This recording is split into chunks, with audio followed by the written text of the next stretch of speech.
Kimia na Nzambe za na bino bisika nyonso bokutami bana ya Nzambe na kombo na kolo na biso Yesu Kristo. Que la paix du Seigneur Jésus-Christ soit avec vous partout où vous nous suivez. Topesi bino isusu mbote mingi bisika bozwami pe loboko na Nzambe za likolo na bino. Nous vous saluons partout où vous vous trouvez. Que la main de Dieu soit avec vous. Toza toujours na mission na biso lokola na mangomba nyonso ya basantu. Nous sommes toujours dans le cadre de notre mission comme dans toutes les églises des saints. Esengeli toza na même enseignement. Toza na lilakisi moko. Nous devons avoir un même enseignement, une même doctrine. Parce que loko ezosala biso moko eza nde enseignement. Et ce qui fait notre unité, c'est l'enseignement. Soki tokaboni na enseignement toza pe bande côté. Et si nous sommes divisés dans l'enseignement, nous ne sommes pas des frères. Yango nde esengeli tozalaka na lilakisi moko. C'est alors que nous devons avoir un seul enseignement, une même doctrine. Toza toujours na moto ya likambo to na thème sujet na biso nani nde Kaina. Et notre thème, c'est qui est Caïn. Et là tozolobela muke sur offrande ndenge ya Kaye boyamaki Kaye moko boyami pe libonzana e boyami. Aujourd'hui, nous allons aborder l'offrande comme Caïn n'a pas été agréé par Dieu et son offrande de même n'a pas été agréée par Dieu. Tozolobela ngo par rapport na Israël. Nous allons aborder ça par rapport à Israël. Comme Dieu avait refusé l'offrande d'Israël. Pour Israël, nous allons aborder à deux manières. Et par rapport à Misa na bango mabe, par rapport à leur mauvaise œuvre, et par rapport à Mobeko, et par rapport à la loi. Et le sacrifice et des sacrifices qui étaient donnés par rapport au sacerdoce lévitique. Et Dieu n'avait pas agréé. tokolobela pe ya solo libonza wana o nzamba boyi moto aboyi pe libonza tokolobela ngo pe par rapport na bapagan n'a pas agréé l'homme et a refusé son offrande. Nous allons en parler comme païen, comme parmi les païens. Tokolobela ngo lisusu par rapport na ba faux frères o nzamba lingaka libonza na bango te. Et nous allons parler de ça comme des faux frères que Dieu n'agrée pas leurs offrandes. Yango Nzambe apambola bino bisiko bokutami na kombo na kolo na biso Yesu Kristo. Que Dieu vous bénisse partout où vous vous retrouvez au nom de Seigneur. Tozwi likomi. Nous allons prendre Genèse chapitre 4 verset 3. Au bout de quelques temps, Caïn fit à l'Éternel une offrande de fruits de la terre. Et Abel de son côté a fait une de premiers-nés de son troupeau et de leur graisse. L'Éternel portant un regard favorable sur Abel, Yahweh andimaki atalaki ya solo Abel na lolenge moko kitoko andimaki Abel sur son offrande. Et andimaki pe libonza na ye. Mais il ne porta pas un regard favorable sur Caïn. Kasi andimaki Kaina te atalaki Kaina na liso ya mabe et sur son offrande.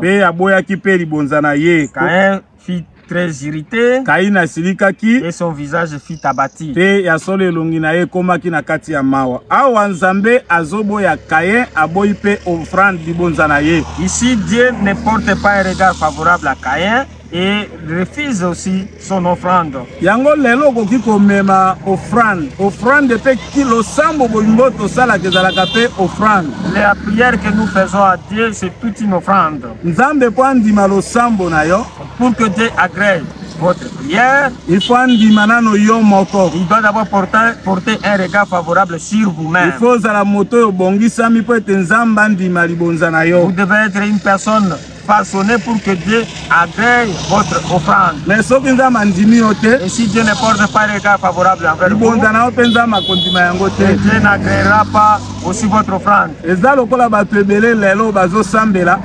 c'est comme beaucoup de gens qui prient aujourd'hui. Dieu n'agrée pas beaucoup de gens. Et toutes les prières que vous faites, Dieu ne les accepte pas. Nous allons progressivement pour que vous compreniez ce que nous avons apporté comme message.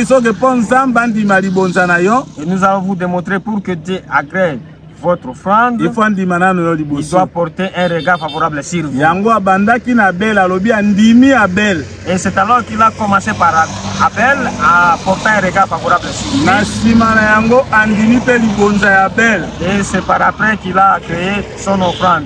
Tango andimi Abel andimi pe libonza ya Abel. Quand il a porté un regard favorable à Abel, Eloko nini esalaki ke esalaka ke Nzambe asepela na moto. et qu'est-ce qui fait que Dieu porte un regard favorable sur une personne? Tokomona yango toujours na kati ya Et Bible. nous allons découvrir ça dans la Bible. Tokotalisa yango par rapport na Israël. Nous allons le démontrer par rapport à Israël. Tokotalisa yango pe par rapport na bapayen. Et nous allons le démontrer aussi par rapport aux Payen païens. ata sala ba sacrifice na ye. Et un païen, même s'il fait des sacrifices, Ata sala ba homone na ye. même s'il fait des aumônes, Mais soki Nzambe andima yo te, et si Dieu ne l'a pas agréé, makabo nyonso kosala eza pamba. et tout ce que vous pouvez offrir, ce n'est rien au devant de Dieu. Yango komona meme Nzambe azoloba ke soki moto akozala akokabola ta biloko na ye nyonso. Mais Dieu qui dit, même si quelqu'un peut donner, offrir tous ses biens, Ya ndako na ye akabi yango. et les biens de sa maison, il Mais offre. soki azangi charité bolingo ya Nzambe, Et s'il manque la charité, aza eloko pamba. il est inutile. Asali mpo na Nzambe asepela na yo, il faut ozala bolingo ya bonzambe. Et pour que Dieu porte un regard favorable envers vous, vous devez avoir la charité. Oyo tobengi yango charité bolingo ya bonzambe. Et la charité qui est l'amour envers Dieu. Lelo toko parler na amour fraternel, bolingo ya bondeko. Aujourd'hui, nous pouvons parler de l'amour fraternel. Mais bolingo ya bondeko nyonso libanda ya charité eza pamba. Et tout amour fraternel, en dehors de la charité, c'est vain, inutile. Nzoka bolingo ya bonzambe ezali nde kobatela mibeko na ye. Et la charité, c'est garder ses commandements. Kobatela doctrine na Et ye. de garder sa doctrine. Libanda ya doctrine ya Nzambe, En dehors de la doctrine de Dieu, baomone nyonso ezosalema et toutes les aumônes qui sont faites, eza pamba. ce sont inutiles. Yango komona na acte 10 11. Vous verrez dans le livre des Actes 10, Au 11, chapitre 10, 11, chapitre 10, et l'obéli pour la tienne à Corneille. et qui commence au chapitre 10 jusqu'à 11e chapitre.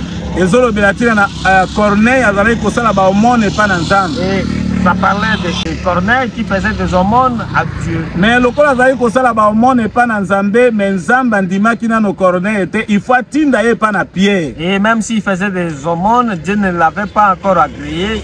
Il a fallu qu'il envoie chez Pierre. Yango abengaki atindaki Pierre pa na Corneille. C'est alors qu'il a envoyé Pierre chez Corneille. Pierre akomaki. Et Pierre est arrivé. Eloko ya liboso Pierre asalaki ezalaki ete abatiza te ya sango malamu na Corneille na ndako na ye bandimeli. Et la première chose pour Pierre, c'était de prêcher à Corneille et toute sa maison, de croire à Jésus. Ils ont crié. Tango bandimeli bandimi pe kozala baptisé. Et quand ils ont crié et ils ont accepté le baptême, Baza lavé na péché. ils ont été lavés du péché.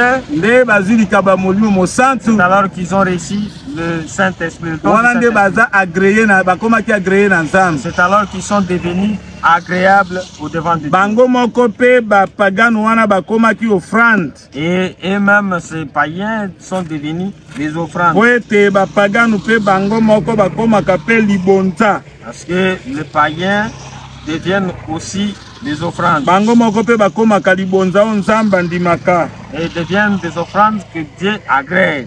Nzambe soki agréé yo moto. Et si Dieu vous agrée, vous, comme homme physique, akoagréé pe libonza na yo. et il va agréer aussi votre offrande. Kolo apambola na kombo na Yesu. Que Dieu bénisse au nom du Seigneur Jésus-Christ. Pona kotaliso ete ya solo bapagano bakomaka pe libonza. Romains chapitre 15 verset 16. D'être ministre de Jésus-Christ parmi les païens, Ngai polo nazala tomana kolo Yesu Kristo kati na bapagano. Makita du divin service de l'évangile de Dieu, nakokokisaka ya solo mosala ya bonzambe ya sango malamu ya Nzambe. afin que les païens lui soient une offrande Po ete agréable, bapagano bakoma mpona ye ya solo libonza moko ya kitoko. étant sanctifié par les l'Esprit Saint. Na bango kobulisa maka na molimo mosanto. Awa nde Corneille tango bazui baptême pe bazui le Saint-Esprit a sacrifié bakomi offrande nzambe andimi. Corneille qui et sa famille qui était païenne ont accepté la parole, ont été baptisés au nom du Seigneur Jésus-Christ. Bazui likabo molimo mosanto. Ils ont reçu le don du Saint-Esprit. Nzambe andimi bango. Et Dieu les a agréés. Awa na sima wana nzambe ko agréer pe offrande. Et c'est après que Dieu agréera aussi leur offrande. Yo moto yondimeli nano Jésus te. Toi qui n'as pas encore pris à Jésus-Christ. Yeba ke même offrande ozosala to ozokaba ozokende ba prison ozopesa ba biloko banini nyonso eza pamba. Même si tu offres, tu pars dans des prisons, tu fais des dons, des offrandes, ce n'est rien au devant de Dieu. Yango tolingaki toloba boye. Nous voulons dire ceci. Losambo ya moto nyonso azobalusa litoi ne azoboya koyoka mobeko losambo ya moto ane komaka mbindo na litoi na nzambe. Et la prière de toute personne qui tourne son oreille à écouter la parole de Dieu, sa prière est vaine. Proverbe 28:9. Si quelqu'un détourne l'oreille pour ne pas écouter la loi, soki moto azwi litoi na ye aboyi koyoka mobeko, sa prière même est une abomination. Losambo na ye ekomaka mbindo. C'est-à-dire soki moto boyi koyoka liloba, losambo na yo epa na nzambe ekomaka makelele ekomaka mbindo. Et si vous Nzamba kondima yango te. La parole de Dieu, vous tournez l'oreille pour ne pas écouter la parole de Dieu, Dieu ne va pas accepter votre prière. Yango komona le jour Israël akoboya kotosa liloba ya nzambe. Et le jour où Israël refusera d'obéir à la parole de Dieu, nzamba ko rejeter bango. Et Dieu le rejettera. Nzamba ko vomir bango. Et Dieu vomira Ako Israël. sanza bango. Dieu vomira Israël. Kana ekoboya ko mabonza na bango. Et Kana refusera leur offrande. Même Adam mokolo ya boya ki kotosa nzambe. Même dans les jours où il a refusé d'obéir à Dieu, nzamba sepela ki na ye lisusu te. Dieu n'avait plus porté son regard favorable vers lui. Et il l'a chassé du jardin. Et si vous refusez d'écouter cet évangile, même si vous offrez, vous donnez des dons à tout le monde, même si vous manifestez l'amour fraternel à tel niveau, mais si vous rejetez la loi de Dieu, Dieu ne vous écoutera pas. Dieu a refusé Caïn. Il a refusé son offrande. Caïn Israël. Dans un autre contexte, nous avons péché Caïn comme Israël. Caïn est Israël. Comme il est Israël. Dieu avait refusé l'offrande d'Israël. Et quand il a vu les mains d'Israël pleines de sang, quand tu vois les prophètes, a rejeté la parole de Dieu, la source de l'eau vive, et ils ont rejeté la source de l'eau vive. Et Dieu a refusé leur offrande. Il n'a plus agréé leurs holocausts, et même leurs offrandes. Parce qu'ils sont entrés dans la désobéissance. Quand ils ont abandonné la parole de Dieu, les prophètes, ils ont tué les prophètes, rejeté la vérité, ils ont rejeté la vérité, et Dieu les a abandonnés. Et vous verrez Jésus-Christ parler dans Matthieu 23. Israël, vous qui tuez les prophètes, et ceux qui vous sont envoyés, votre maison sera restée déserte. Vous ne me verrez plus jusqu'à ce que vous direz qu'il soit béni celui qui viendra au nom du Seigneur. Jusqu'à ce jour, Dieu n'agrée pas les offrandes. Malachie chapitre 1. Verset 11e verset. Car depuis le lever du soleil jusqu'au coucher, mon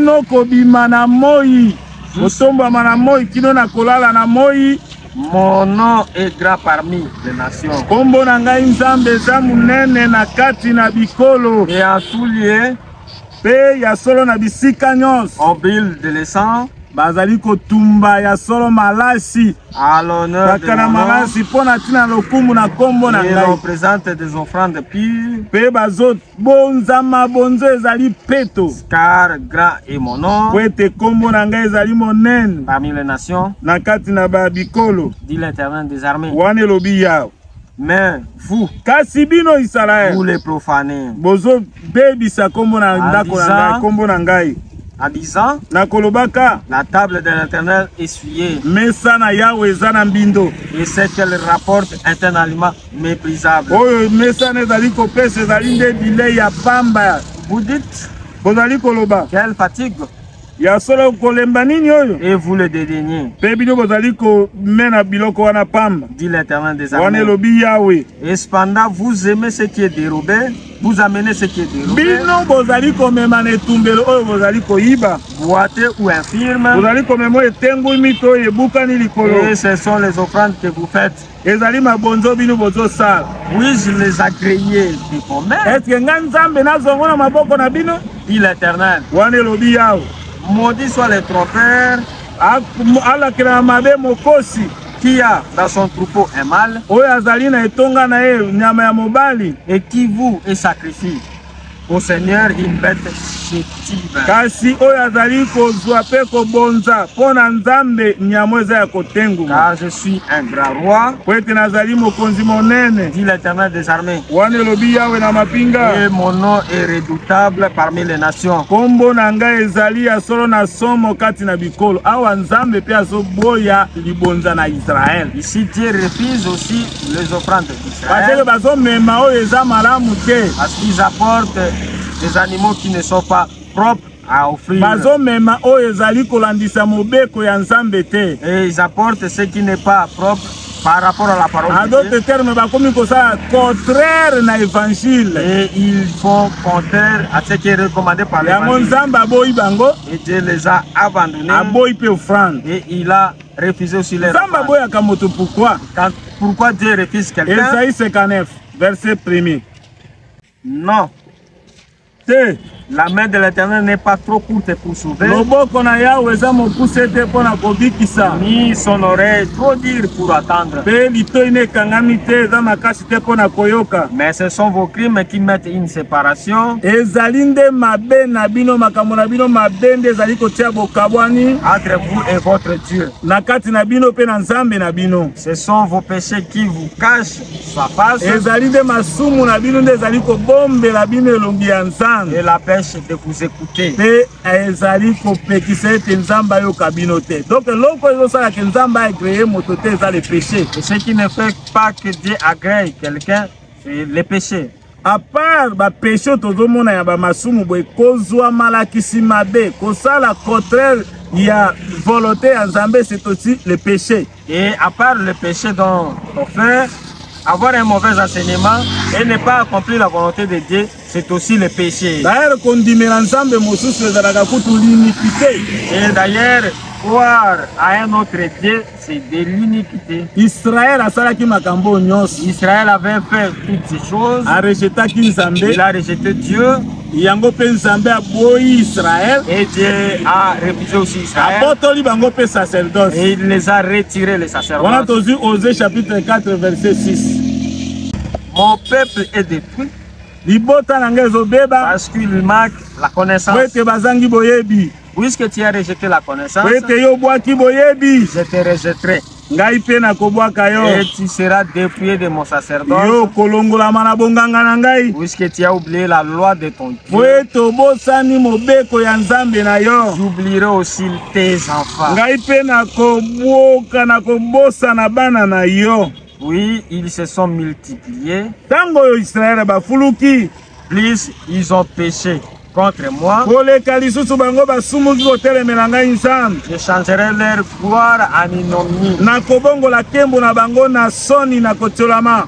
Tango obwaki mobeko ya nzambe, Quand tu abandonnes la loi de nzambe Dieu, pe akobwaka yo. Dieu aussi vous Tango abandonne. obwaki connaissance, Et quand vous abandonnez la connaissance, nzambe pe akobwaka Dieu yo. aussi vous abandonnera. Yango mpe nzambe asalaki yango mpo na Et Israele. de même Dieu a fait pour Israël. Aboyi koagreye offrande Il a refusé d'agréer parce que Israele bakendeki kokangama na banation. parce que Israël s'était attaché aux nations. Ils se sont attachés aux Égyptiens en cherchant le secours en Égypte. Ils ont abandonné l'Éternel. Israël baboyi l'eau de Siloé et ils ont refusé l'eau de Siloé qui coule doucement, mais Seigneur. Ils ont refusé l'Éternel. Et Dieu les a dépouillés de son sacerdoce. Il les a refusés à cause du péché. Et à cause du péché. Pour que Dieu écoute, exauce ta prière, il doit t'agréer toi d'abord. Pour qu'il t'agrée d'abord, il doit être celui qui a crié à son évangile. Baptisé en nom de Jésus dans l'évangile. Baptisé au nom de Seigneur Jésus-Christ. Et tu es quelqu'un que Dieu a donné son esprit. Et quand tu vas prier, Dieu t'exaucera. Le prophète du temps de la fin. Et Dieu a dit c'est lui le prophète du temps de la fin. Le prophète du temps de la fin moto. Et quand tu placeras le prophète du temps de la paix comme un homme, et Dieu va te rejeter. Parce que la loi de Dieu. Parce que toi tu as rejeté la loi. Comme tu as rejeté sa loi, toutes les offrandes que vous faites, tous les cultes que vous faites, Dieu n'est pas dedans. Dieu n'est pas avec vous. Parce que la Bible dit toute oreille qui se détourne pour écouter la loi, et la prière de cette personne sera impie. Et Dieu n'écoute même pas les païens. Même s'ils font des dons dans des églises, Dieu ne les écoute pas. Dieu ne les agrée pas. Esaïe chapitre 1, le 11e verset. Israël na Sodome na Gomorrhe. Qu'ai-je à faire de la multitude de vos sacrifices?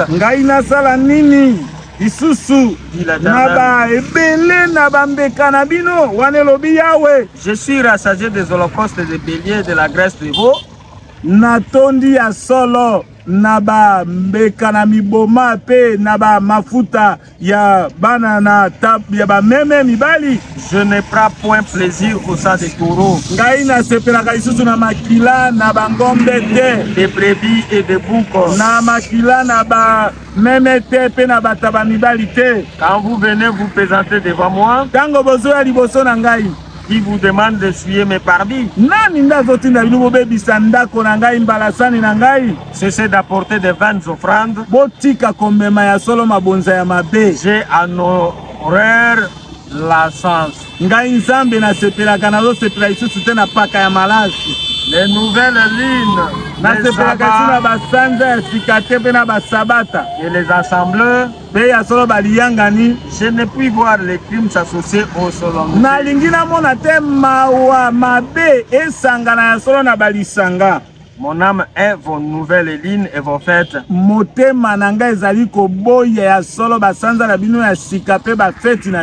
me sont à charge. Soki tokei na mosika komona ke ba fête nyonso ba offrande tout ekutami na kati ya Jésus-Christ. Et si nous allons plus loin, toutes ces fêtes, toutes ces offrandes se retrouvent en Jésus-Christ. Voilà soki tokotanga ngo na bandeko mosusu tozi Colossiens chapitre 2 verset 16. Kamwa lombangu tolobela ide moko ezali wana toluka pona kokeko clôturer. Ngolu ya Nzambe tozokende conclusion na biso na Matthieu oyo kozala le dimanche prochain tokotia point virgule pour tozwa thème mosusu. En réalité dans l'homme c'est l'esprit. Et nous allons mettre un point virgule le dimanche prochain. Colossiens chapitre 2 verset 16. Que personne donc ne vous juge au sujet du manger ou du boire, ou au sujet d'une fête, d'une nouvelle ligne, ou des sabbats. C'était l'ombre des choses à venir. Mais le corps est en Christ.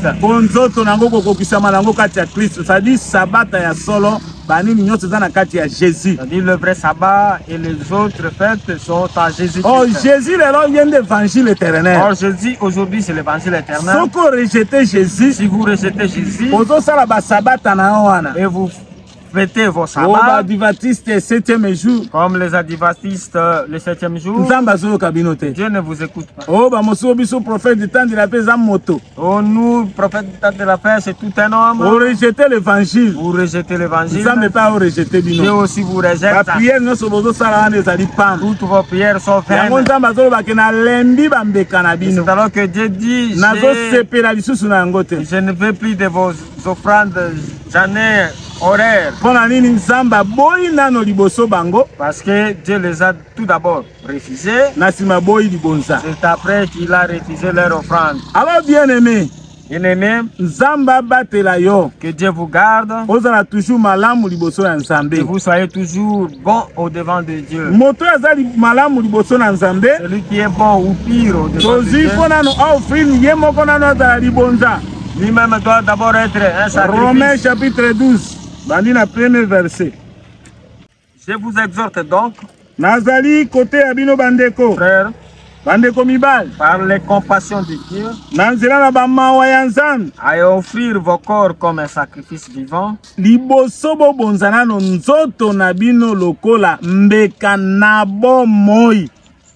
saint, agréable à Dieu, ce qui sera de votre part un culte raisonnable.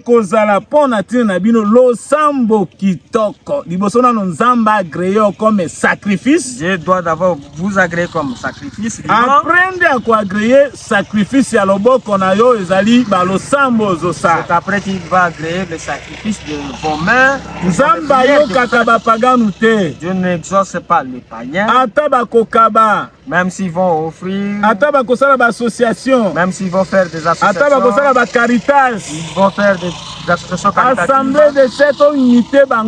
Nous, les assemblées de saints, nous ne devons pas nous devons garder d'abord la première des choses, d'être agréable au devant de Dieu, et que nos corps soient des sacrifices, des sacrifices qui sont vivants et qui sont saints, et des sacrifices agréables à Dieu, et qui sont des prières. Et si le vase est impur, même si on y met des aliments purs, ça ne tiendra pas. C'est alors que Dieu agrée tout d'abord l'homme, c'est après qu'il va agréer son offrande. Et si Dieu ne vous a pas agréé, sachez-le que votre offrande ne sera pas aussi agréée. Chapitre 3, verset 12. Et ne pas ressembler à Caïn, qui était du malin. Tu vois son frère. Et pourquoi le tuas-t-il? Parce que ses œuvres étaient mauvaises et que celles de son frère étaient justes. C'est-à-dire misala ya moto, les œuvres d'une personne, si elles sont bonnes, offrande ne peut kondimama. Et son offrande aussi sera agréable. Et comme les œuvres d'Abel étaient bonnes, et le véritable Abel c'est le Seigneur Jésus. Et le véritable Abel qui est le type Abel et les petits Abel c'est aussi nous. Si tes œuvres sont bonnes, Dieu va agréer votre offrande. Toi un prédicateur, et toi un prédicateur, et vous couchez avec la femme de votre collègue. Vous sortez avec la femme d'un frère. Et vous êtes passé. Tes œuvres sont mauvaises. Dieu ne va pas vous agréer.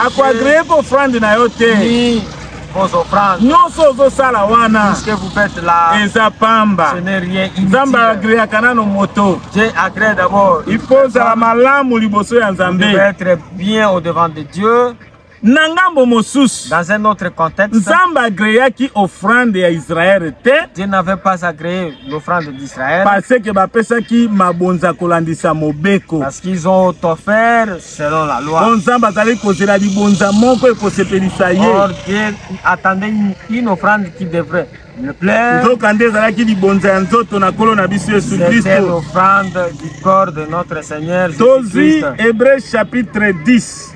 Verset 2. Autrement, n'aurait-on pas cessé de les offrir?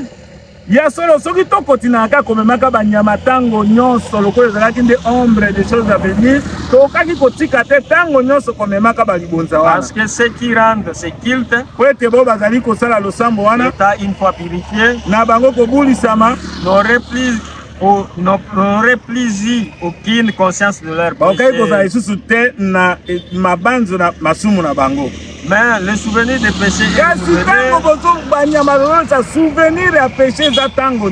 chaque année par ce sacrifice.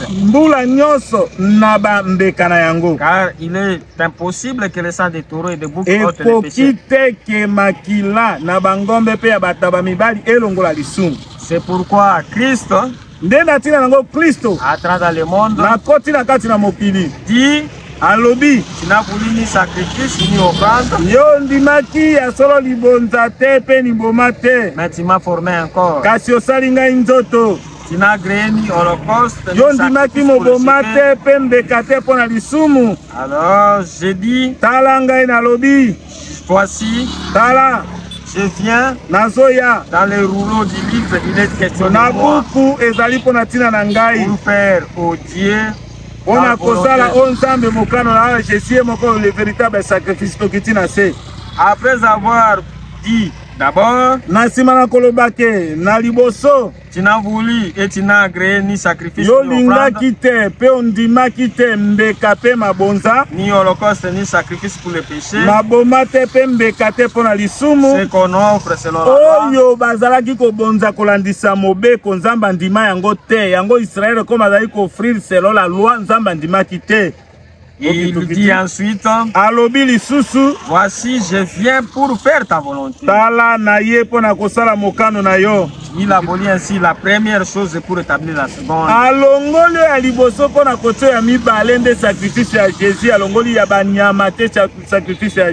C'est en vertu de cette volonté que nous sommes sacrifiés.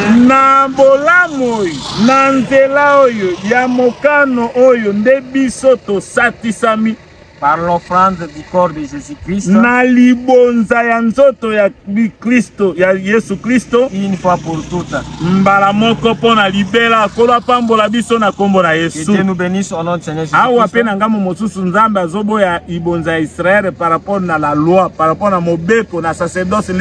Ici, dans un autre contexte, Dieu refuse les offrandes des Israélites par rapport à la loi, par rapport au sacerdoce lévitique. C'est alors que Jésus-Christ lui-même était un corps agréable pour l'offrande, agréable pour notre offrande. Ici aussi Caïn que Dieu refuse son offrande. Et c'est aussi Israël qui offre par rapport à la loi. C'est comme dans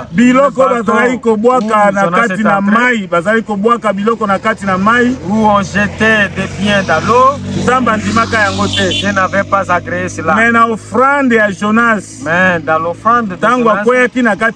quand il a été jeté dans l'eau, c'est alors que Dieu a agréé. Nous vous exhortons bien aimés. Il faut que Dieu vous agrée, que vous soyez sacrifiés, que vous soyez celui qui est pire, que vous soyez celui qui est pire.